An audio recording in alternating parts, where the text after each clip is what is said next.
Bienvenidos, esto es A Tu Salud.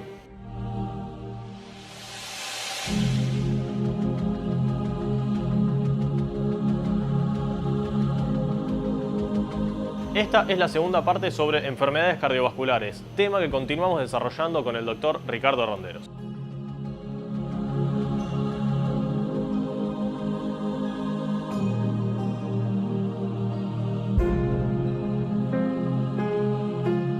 Hola, ¿qué dicen? ¿Cómo les va? Otra vez estamos en A Tu Salud y seguimos lo que iniciamos el programa anterior. Seguimos con la compañía, con el privilegio de tener al doctor Ricardo Ronderos con nosotros. Vamos a seguir ahondando en los temas de los chequeos cardiológicos, de la consulta con el cardiólogo, de qué debemos hacer en cada uno de los casos, a cada una de las edades. Vamos a meternos nuevamente en este mundillo de la cardiología. Volvamos sobre la experiencia del consultorio de todos los días. Doctor, ¿me va a hacer un Doppler del cuello? Bueno, eso es un tema controvertido, pero que a mi juicio es muy útil. Las arterias del cuello son un muestrario de las arterias del organismo que están a la mano. Bien. Por lo tanto, mirarlas con eco nos permite saber, hoy con la tecnología como está de avanzada, si la arteria es sana o no es sana. Y si la arteria no es sana, saber si eso que generalmente es aterosclerosis, o casi siempre es aterosclerosis, está más o menos avanzado. Y lo que le pasa a esas arterias en general le pasa a todas. Cuando uno se pone a hilar fino, el que tiene placas en las arterias, tiene placas en las arterias de las piernas, claro, y probablemente en las coronarias. Y la otra cosa para lo que sirve es para evaluar la velocidad del flujo, lo que le da un valor pronóstico en cuanto a la posibilidad de accidentes vasculares cerebrales. Entonces yo creo que hay que hacerlo, obviamente no en alguien de 20 años que no tiene un factor de riesgo. Estamos hablando de un adulto en el cual hay o hubo factores de riesgo que están en tratamiento y que, bueno, uno necesita saber al menos una vez cómo están las arterias del cuello. Para eso el ecodoppler de las arterias del cuello es muy útil, pues es muy rápido y simple. Es muy simple y además un poco sigue lo que decíamos al comienzo, del hilo conductor de toda esta charla. Apunta a la prevención, se encuentran en pacientes con estos factores de riesgo, corregime, a veces obstrucciones que han pasado desapercibidas y que la complicación brusca puede condicionar patologías serias, sí, cerebral. Bueno, ¿cómo seguimos utilizando la tecnología? Bueno, vos me preguntabas antes qué hacemos con un joven.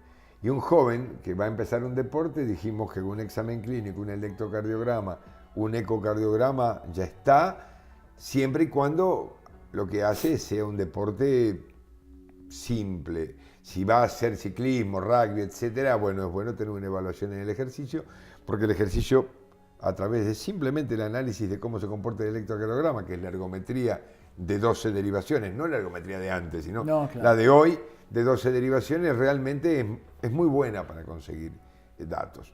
Sobre todo cuando es positiva. Cuando es negativa, pero cuando es positiva, es buena.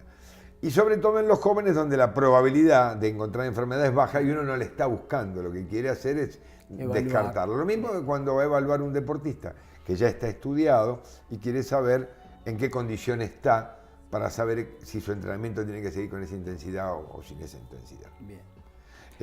Pasa mucho con los jugadores de fútbol profesionales y con los rugbyers profesionales, sobre todo cuando llegan a un punto muy alto que empiezan a aparecer con cambios en el electrocardiograma en reposo y con cambios en la prueba de esfuerzo, y eso se debe a que el corazón se adapta y a veces hay que distinguir entre la adaptación y la enfermedad genética primaria que ha pasado con varios famosos, ¿no? Sin duda, sí. ¿Cómo, por qué y en quién usamos los métodos de imágenes en ejercicio? Ya vamos a utilizarlos en otras poblaciones y quiero que me lo digas. Bueno, ese es un tema que fue muy controvertido en los últimos años y de hecho en el ICVA, en el Cardiovascular Buenos Aires, no se hace más ergometría convencional para diagnóstico de enfermedad coronaria. Bien. Sí se hace para evaluar función, consumo de oxígeno o para evaluar a jóvenes deportistas, pero no para evaluar enfermedad coronaria. Nosotros lo discutimos mucho en el Instituto de Cardiología. Claro. Bueno, por la población que nos requiere, seguimos haciendo ergometrías, sobre todo en los jóvenes y en los niños y en las personas adultas jóvenes. Pero yo creo que después de los 35 o 40 años, sobre todo en las mujeres, yo no perdería el tiempo con una ergometría convencional, yo haría siempre un eco de estrés. ¿Por qué un eco de estrés? Porque agrega imágenes muy específicas de la función del corazón durante el ejercicio a los datos de la ergometría y porque no implica ninguna agresión ni ningún riesgo extra y el costo es bajo. Bien. ¿Por qué no hablo de isótopos? Porque los isótopos los reservo al paciente o que ya tiene enfermedad y que yo quiero saber cómo evoluciona o si aparecen nuevos territorios a los que ya conozco previamente, etcétera, o aquellos en los que yo tengo una alta probabilidad antes de pedir el estudio de que sea positivo, entonces voy a buscar fino el detalle de la distribución del flujo coronario porque me voy a apoyar no en la especificidad del eco, es decir, en la capacidad de no perderse una del eco de estrés, sino en no perderse nunca ninguna como tiene el SPECT. Es decir, el eco de estrés cuando muestra que hay algo casi nunca se equivoca. La cámara gamma, si hay algo, lo encuentra. Recién mencionaste, y yo quiero resaltar una cosa que me parece importante. Mencionaste al pasar, pero vamos a darle jerarquía al estudio de todo esto que estamos hablando, pero en las mujeres. Las mujeres tienen una enfermedad, esto lo hemos ido aprendiendo en los últimos años, cuando nosotros empezamos era todo igual, y en los últimos años hemos ido aprendiendo que la enfermedad cardiovascular, sobre todo la enfermedad coronaria de la mujer, es diferente. Contanos un poquito, contale a la gente por qué es diferente y en los distintos estadios. Bueno, primero porque gracias a Dios las mujeres son diferentes a nosotros, porque si fueran iguales sería muy aburrido. Pero básicamente, realmente son diferentes, porque es diferente el sistema neurovegetativo, digamos, la forma en que se regula la función cardiovascular a través del sistema nervioso autónomo es distinta, porque la situación hormonal de la mujer premenopáusica es bien distinta, porque después de la menopausia en la mujer hay un cambio mucho más marcado que en el varón en la disminución de los tenores hormonales, y además porque estas cuestiones neurovegetativas hacen que cuando uno utiliza pruebas diagnósticas como la ergometría, donde juega mucho la inervación y la situación del sistema nervioso durante el ejercicio, la mujer tenga mucho más falsos positivos que el hombre. Entonces, no solamente tiene una manera diferente de expresar la enfermedad, sino que cuando uno la busca es más difícil encontrarla. Hace unos años publicamos en el Instituto de Cardiología, con uno de los rotantes que teníamos en la maestría, que se quedó con nosotros un largo tiempo de Rosario, que el 30% de las mujeres a las que le habíamos hecho ergometría convencional, que le habíamos hecho luego ecoestrés, le habíamos encontrado enfermedad coronaria. Claro. O sea, 1 de cada 3 tenían una ergometría normal y tenían enfermedad coronaria, o al revés, o tenían una ergometría anormal y no tenían enfermedad coronaria. Entonces creo que en las mujeres hay que ser un poco más filosos, y por eso ahí las imágenes siempre hay que usarlas, y creo que hay que ser también bastante más agresivos en la búsqueda de los factores de riesgo genéticos y de laboratorio, digamos, la diabetes y los lípidos y el colesterol.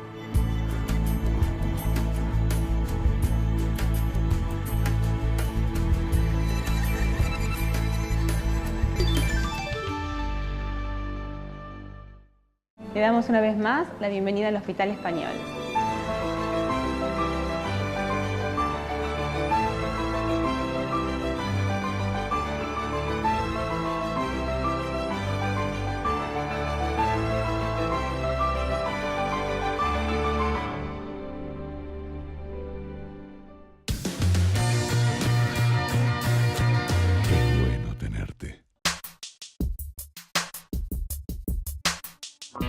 Luego de instalarse como un clásico de Citibel, Casa Ecléctica de Kojic abrió sus puertas en La Plata.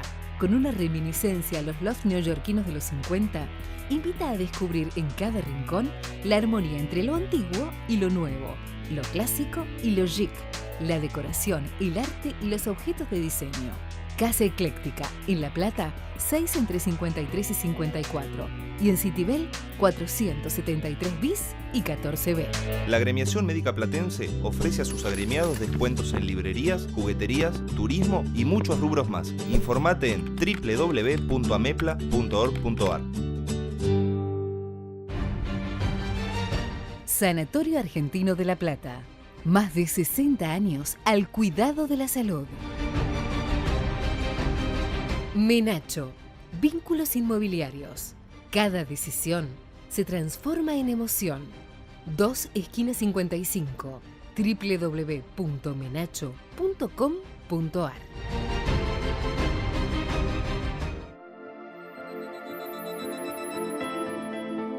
IDITAC, Instituto de Diagnóstico y Tratamiento de Afecciones Cardiovasculares, Dr. David Greenfeld. Cardiología clínica y diagnóstica, ecodoppler color, ergometría, endocrinología y clínica médica. Todo desarrollado con un plantel profesional de primer nivel. Calle 8, número 140, entre 34 y 35. Teléfonos 482-8965 y 427-6467.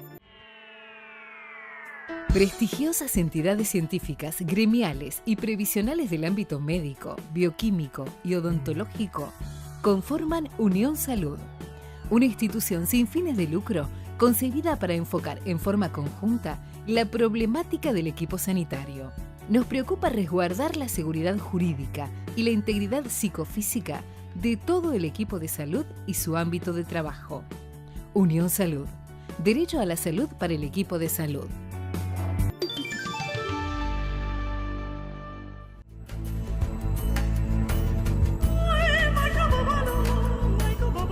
Entre el 60 y el 80% de las enfermedades cardiovasculares se deben a problemas de la alimentación y del tabaquismo.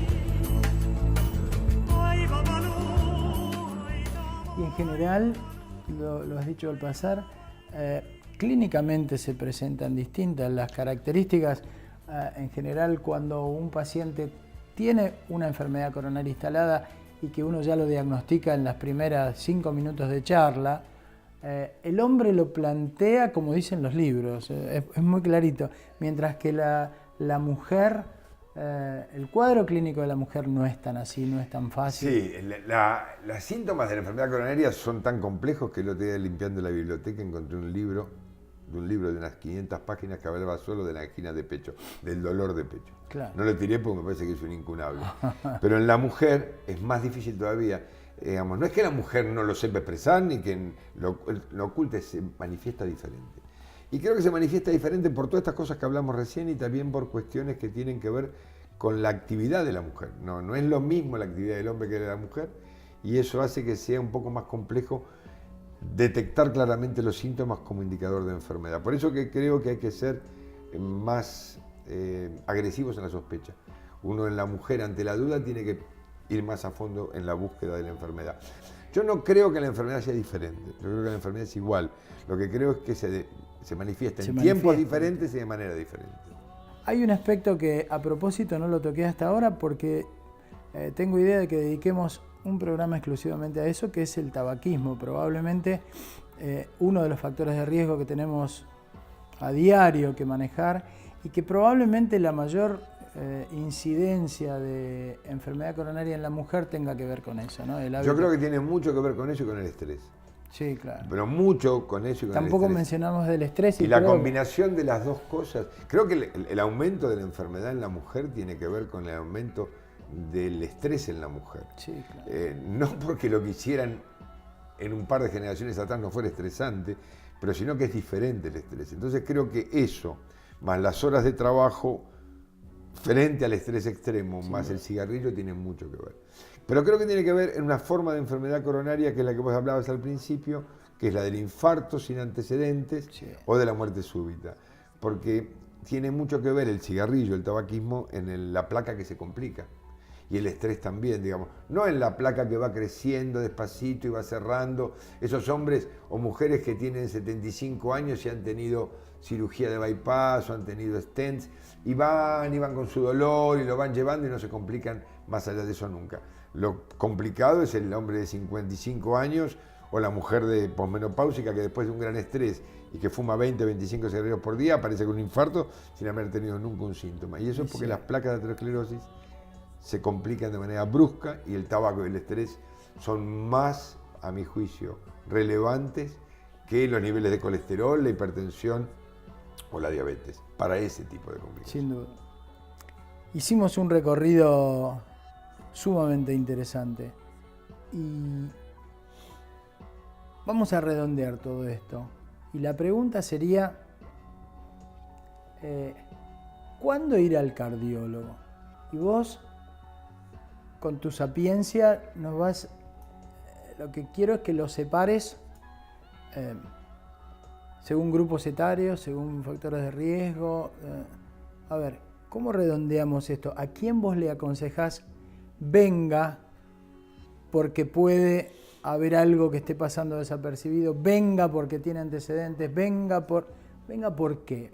¿Quién debe venir y por qué?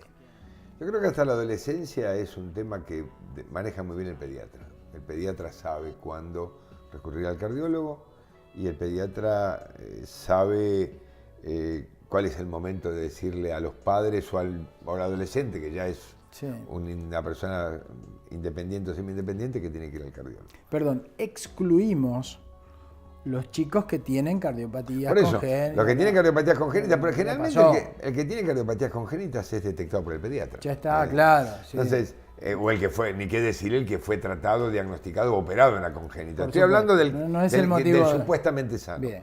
En la juventud, digamos, después de la adolescencia y hasta los 20 y pico de años, en general, la universidad antes lo hacía, ahora lo hace mucho menos. En el examen de ingreso pedía algunas pautas interesantes respecto al laboratorio. Yo, de hecho, recibía pacientes derivados del servicio médico de la universidad donde detectaban cosas que justificaban soplos, antecedente de diabetes, antecedente de muerte súbita. Entonces creo que cuando hay antecedentes familiares fuertes, sobre todo de muerte súbita, o antecedentes familiares de diabetes complicada, o antecedentes familiares de enfermedad coronaria severa en jóvenes, esa es una excepción para ir al cardiólogo entre los 20 y 25 años. Bien. La otra razón de ir al cardiólogo a los 25 años es por obligación, porque lo hacen la Unión de Rugby de Buenos Aires, la Confederación de Básquet, todos le exigen a los muchachos que van a hacer deporte que hagan eso. Creo que la decisión personal de ir al cardiólogo empieza a correr a partir de los 30, 35 años, donde hoy se ha popularizado el hecho de ir a buscar este chequeo o esta evaluación de prevención en salud. Nosotros le llamamos así en el instituto, prevención en salud.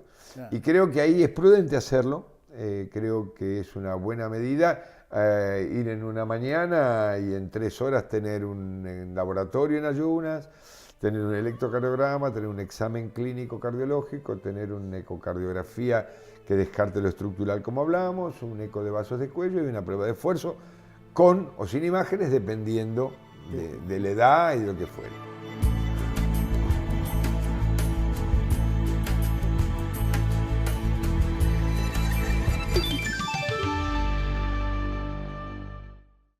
Frente a los riesgos de nuestro trabajo, la Agremiación Médica Platense nos protege con un seguro de responsabilidad profesional. Informate en www.amepla.org.ar.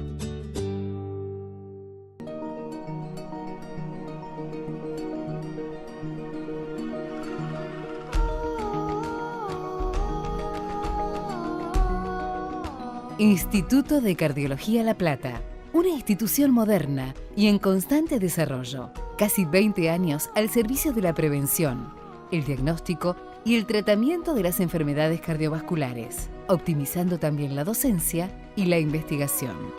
Jerarquizados especialistas con experiencia y actualización, brindándole a sus pacientes una medicina de avanzada con la calidez del médico de familia. Instituto de Cardiología La Plata, calle 6, número 212, entre 36 y 37. Telefax 427-1000 y 427-1800.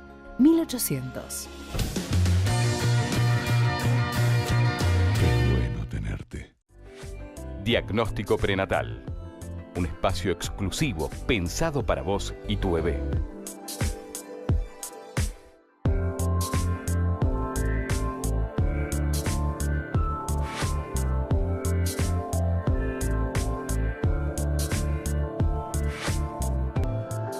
Área de diagnóstico por imágenes del Hospital Español.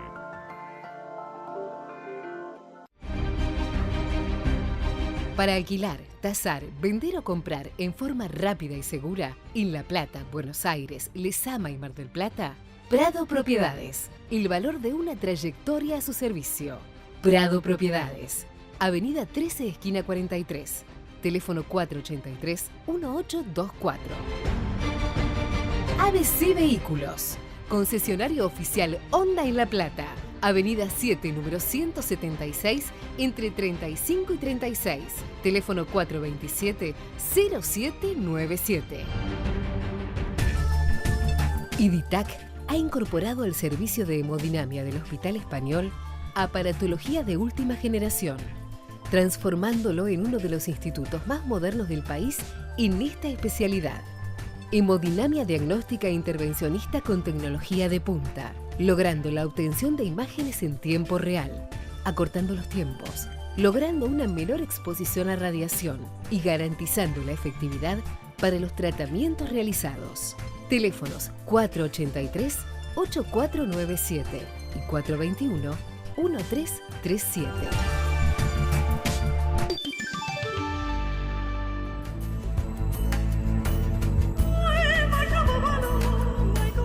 Seguimos hablando sobre enfermedades cardiovasculares con el doctor Ricardo Ronderos. Digamos que cuando nosotros empezamos la enfermedad, sobre todo la enfermedad coronaria, estaba más sospechada en esa población por encima de los 50, 60 años.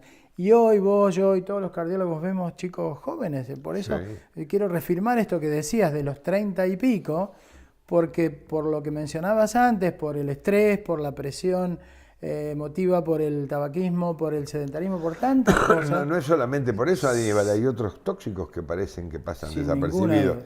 Las bebidas energizantes, por ejemplo. Sí, ninguna duda. Los excesos con el alcohol. Sí. La marihuana ahora parece que se transformó en una cuestión que no hace nada, porque bueno. hablamos del tabaquismo y nadie habla de la marihuana. Es muy bueno que lo Entonces, me parece que hay mencione. muchas cosas que son comunes y que es bueno que se consulte. Sí.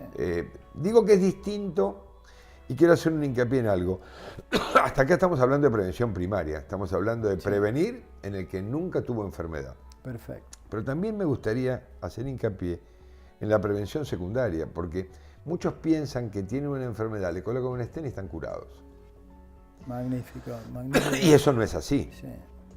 Básicamente lo que hacen ese tipo de tratamientos es solucionar las complicaciones, la aterosclerosis, la enfermedad sigue.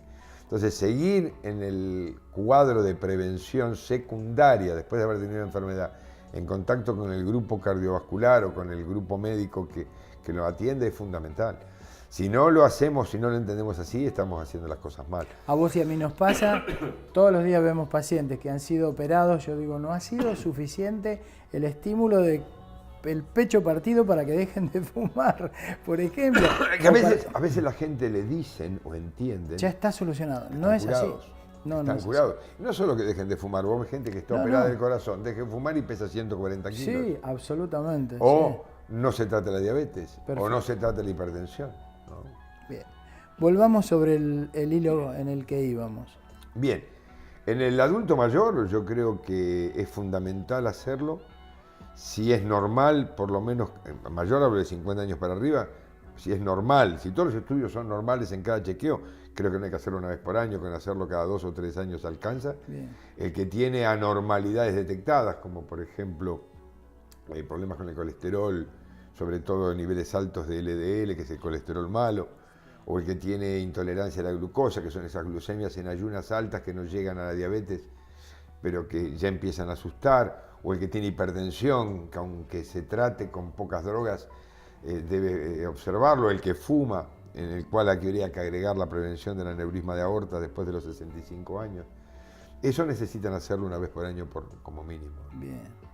Y después uno decide, de acuerdo a la complejidad, si va a hacer pruebas de esfuerzo con eco, pruebas de esfuerzo con isótopos, En los diabéticos, por ejemplo, los isótopos suelen ser más aconsejables que el eco porque son más sensibles para esa enfermedad más compleja y más difusa. Pero básicamente creo que es increciendo con la edad, increciendo en relación a la presencia de factores de riesgo. A más factores de riesgo, más frecuente debería ser. Un poco la idea es transmitir la importancia de estar atento a aquel que no siente nada, porque el que siente algo, que viene al médico, es mucho más probable que esté enfermo, es mucho más probable que nos orientemos muy rápidamente. Pero todo esto que estamos hablando apunta a, como comenzamos la charla, apunta a lo que pudo haber pasado desapercibido porque no dio síntomas, pero son enfermedades que verdaderamente tienen este tipo de situaciones sin manifestaciones clínicas. Y como cosa final, digamos que nosotros delineamos un panorama muy amplio, pero en definitiva está el criterio médico, el criterio del cardiólogo, cuando decidimos hacer una cosa. Lo hemos dicho muy genéricamente. En realidad es muy difícil en una temática como esta, en una situación como esta, de tratar de transmitirle a la gente la importancia de todo esto. Esto no está arreglado, esto no es una cosa o la otra, sino que va un poco en el arte de la medicina, cómo procedemos ante cada uno de los pacientes, que no son todos iguales. Bueno, por eso es que cuando se habla de estudios de prevención en las distintas instituciones, es fundamental que las sigamos haciendo los médicos. No podemos dejar el estudio de prevención porque el 80% son normales a los técnicos para después ver los resultados, porque si hacemos eso nos equivocamos mucho. Bien. Creo que esto es muy para remarcar. Los técnicos son una ayuda, pero tenemos que estar los médicos. Y aunque haya 80 o 85% de normales, tenemos que estar los médicos, porque aún para decir que son normales es importante que estemos. Eso que vos estás diciendo es fundamental. Es algo que el criterio médico maneja, decide y modifica, más allá de la estructura básica sobre la que se planea un plan o un programa de prevención. Yo también creo que lo que vos estás diciendo es fundamental. Bueno, gracias. Bueno, creo que, como dije, hemos esbozado una situación. Creo que el mensaje de apuntarle a la prevención, al cuidado de cada uno de ustedes, creo que hemos podido transmitirlo. No me queda más que agradecerle nuevamente a Ricardo. Como empezamos esta entrevista, tenemos una vida juntos, una vida y además una vida médica. Esperemos que sí. Muchas cosas nos unen, así que ha sido un verdadero placer y una satisfacción personal muy importante. Te vuelvo a agradecer, Ricardo. No, el placer es mío, yo estoy muy contento y además espero que lo que hemos hablado sirva para la gente que te escucha. Y bueno, gracias por la invitación. Los esperamos en el próximo programa de A Tu Salud.